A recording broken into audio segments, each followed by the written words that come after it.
नमस्कार. मी सतीश कुलकर्णी. पिठापूरला श्रीपाद श्री वल्लभांच्या परवानगीशिवाय जाता येत नाही. योग्य व्यक्तीलाच एक संधी म्हणून श्रीपाद श्री वल्लभ पिठापूरला बोलवतात. मी वाचलेलं आहे, अनेकांनी वाचलेलं आहे आणि वाचण्यासाठी ग्रंथामध्ये हे वचन कुणालाही पाहता येईल. एवढं सत्य असताना, कारण मुळात श्रीपाद श्री वल्लभ हा अक्षरसत्य ग्रंथ आहे. प्रत्येक ओळीमध्ये अक्षरं आहेत आणि अक्षरामध्ये महाराजांनी सत्य सगळे सांगितलं आहे, म्हणून त्याला अक्षरसत्य वस्तुस्थिती सगळी सांगितलेली आहे.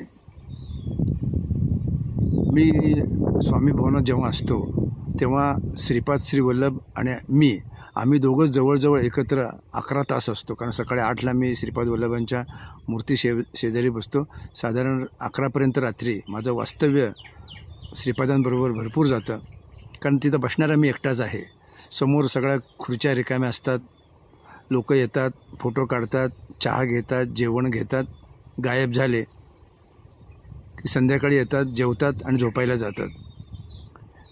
आपल्याला पिठापूरला कुणी बोलवलं आहे, पिठापूर काय आहे, पिठापूरला गेल्यानंतर काय फायदा आहे, पिठापूरला जाऊन काय फायदा करून घ्यायचा, काहीही लोक लक्षात घेत नाहीत. तो चालला म्हणून ते चालले, ते चालला म्हणून मी चाललो आणि जायचं, सकाळी जायचं, त्याच दिवशी संध्याकाळी परत निघायचं. 12 ताससुद्धा पिठापूरला भाविक थांबत नाहीत. खेद होतो, कारण श्रीपाद श्री वल्लभ ह्या कलियुगाचे तारक आहे, हे लोकांच्या लक्षात येत नाहीत. तिथं आल्यानंतर प्रश्न विचारणारे, अनावश्यक प्रश्न विचारणारे एवढे असतात की त्यांना सांगूनसुद्धा समजत नाही. इथं जाऊ नका म्हणतात, जाऊन येतात. आल्यानंतर सांगतात आम्ही जाऊन आलो, आम्हाला वाईट अनुभव आला. तिथं गेलो, तिथं काहीच नव्हतं. दुपारी 12 ते 5 तिथली मंदिरं बंद असतात, तरी लोक जातात, तिथं ताटकळत बसतात. परंतु मंदिरामध्ये किंवा स्वामी भवनामध्ये श्रीपादांसमोर कोणी थांबत नाही. श्रीपाद वल्लभांना काय वाटत असेल ह्याचा विचार तर लांबच राहिला. श्रीपाद वल्लभ बोलून जर त्यांच्यासमोर नसेल कोण, तर त्यांना किती खेद होईल. कारण हे जे श्रीपादांवर जो प्रेम करतो त्याला ह्या भावना लक्षात येतात. मी असतो, मला प्रचंड आशीर्वाद प्राप्त झालेले आहेत, होणारच आहेत. कारण श्रीपादांना सोडून मी काही तिथं उचापात्या करत नाहीत. जेव्हा फिरायचं तेव्हा फिरलो, जास्तीत जास्त सहवास करण्याचा प्रयत्न करतो. लोक असू नसो आम्ही दोघंच असतो. मला सांगायचं एवढंच की मंदिरामध्ये भाविकांना जास्त वेळ थांबता येत नाही. तिथं दुपारी पडदा लावतात, तिथं बसतासुद्धा येत नाही. स्वामी भवनामध्ये 70 खुर्च्या लावून ठेवलेल्या असतात.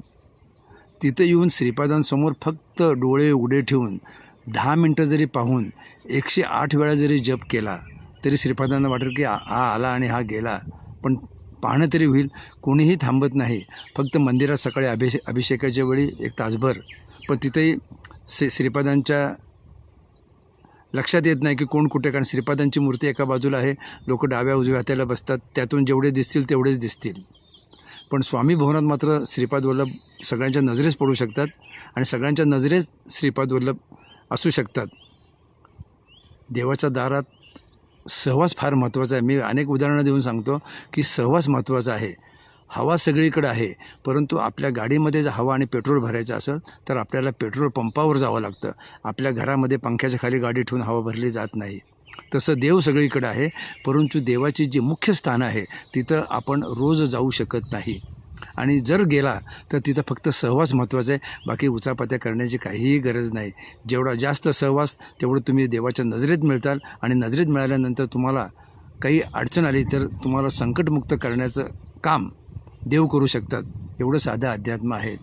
पण लोकांना देवाचा सहवास नको आहे. लोकांना आजूबाजूला हिंडणं फिरणं, मौज मजा करणं आणि व्हॉट्सअपात लवकर झोपणं, ह्याच्याशिवाय देवाच्या दारात काहीही करत नाहीत. कारण मला अनुभव आहे, मी अनेक वेळा जातो, तिथं पाहतो संपूर्ण खुर्च्या रिकाम्या असतात. दुपारच्या वेळेस शांतता असते. खरं म्हणजे त्यावेळेस उपासना महत्त्वाची. लोक जेवण करून आल्यानंतर झोपतात, नाहीतर निघून जातात. श्रीपाद वल्लभांना काय वाटत असेल की मी माझ्या भक्ताला इथं बोलवलेलं आहे, माझ्यासमोर फक्त आला, एकदा डोळे बंद करून दर्शन घेतलं आणि त्यानंतर जो गायब झाला आहे तो पुन्हा दिसलाच नाही. तो आपापल्या गावी निघून गेला. सत्य आहे, वस्तुस्थिती आहे, परंतु समजून घेतलं तर तुमचाच फायदा जास्त आहे. एकतर 3 दिवस जा, 7 दिवस जावा, काही तिथं खर्च नाही, घरात राहिल्यासारखं, आणि महिलांना तर माहेरी गेल्यासारखा आनंद होईल. लोक प्रत्येक ठिकाणी पैशाचा हिशोब करतात, पैसे वाचवायचं बघतात, परंतु काय पदरात पडतं याचा विचार करत नाहीत आणि फक्त हजेरी लावून निघून जातात. हजेरी लावल्यामुळं मार्क मिळत नाहीत. पेपरमध्ये जर काही लिहिलं प्रश्नांची उत्तरं तर तुम्हाला मार्क मिळतात. तसं देवाचं स्थान आहे. देवाच्या सहवासात राहा, उपासना करा, तुम्ही देवाला दिसा, देव तुम्हाला डोळे भरून पाहिल आणि पुढं तुमची आणि देवाची ओळख झाल्यानंतर तुम्हाला कृपा आशीर्वाद प्राप्त व्हायला वेळ लागणार नाही. आम्ही एवढंच करतो, आम्ही वारंवार सांगतो की वाचन वगैरे जमत नाही, पूजा अर्चाही जमत नाही, उपास तापास जमत नाही, फक्त देवाचा सहवास. एवढं बसण्याचा स्टॅमिनासुद्धा कोणी ठेवत नाही, कारण कोण नसतंच. सकाळी 8ला फक्त चहा नाश्त्याला येतात, नंतर जे मंदिरात, नंतर बाहेर फिरायला, संध्याकाळी येतात, परत पालखी सोहळ्याला मंदिरात जातात, यात्रा समाप्त. शेवटी ज्याने त्याने हा विचार करावा. आपल्याला मोक्ष मिळण्यासाठी पिठापूर हे श्रीपाद श्री वल्लभांचं स्थान आहे. कारण श्रीपाद चरित्रामृत ग्रंथामध्ये सांगितलं आहे, मोहाचा क्षय झाल्यानंतर मी तुम्हाला मोक्ष प्राप्त करून देईल. हेही लोकांच्या लक्षात येत नाही.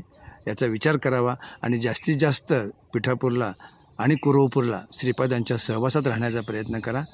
सहवासानंतर तुम्हाला आशीर्वाद प्राप्त होईल आणि तो प्राप्त झाल्यानंतर तुमच्या जीवनाचं सोनं होईल. नमस्कार.